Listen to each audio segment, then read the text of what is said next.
What's up mga idol? For today's video, ipapakita ko sa inyo ang aking tiny house na bahay. Ayan, pagbukas mo ng pinto, makikita mo dyan yung aking mini L-type na sopa.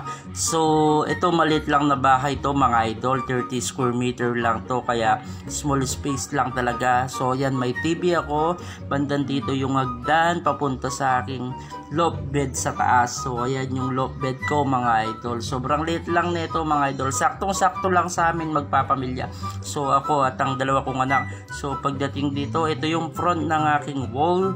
Naka foam bricks siya mga idol na in-order ko sa Shopee. So yan yung pinto ko na pinadesign ko black and white. So yun, red and white din yung background ng aking wall. Pina-red and white ko nga pala ang aking wall dahil para terno sa aking sopa. So yan banda dito mga idol, ito yung hagdan ko. So akyat tayo para makita yung igaan ko sa taas ay mga idol. So ayan, malit lang din yung hagdan ko na to mga idol. Syempre small space nga, di ba mga idol? At ito yung higaan namin sa taas mga idol, king size bed siya.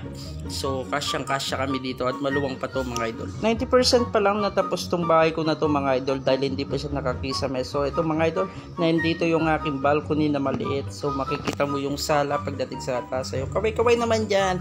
Yes sir, alright.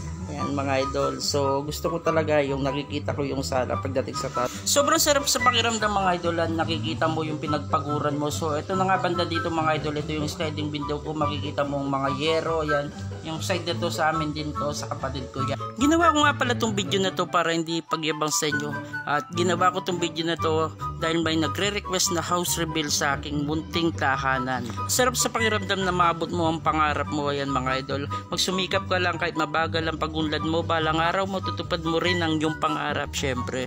Ito nga pala ang aking maliit na kusina mga idol, katabi niya ang aking CR. So hindi kami dito nagluluto sa labas dahil mainit, kaya nilabas ko yung aking luto. Ito nga pala ang aking CR ng aking bahay mga idol. Ayan, salamin din yung ano niya, pintuan niya. So ayun, wallpaper siya yung wall niya, pero yung flooring niya naka-tiles.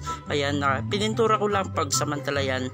At ito ang target ko dahil hindi pa siya tapos, papatiles ko pa yung wall niya. Ito na nga pala yung next papagawa ko yan pag nagkaluwang-luwang ng konti.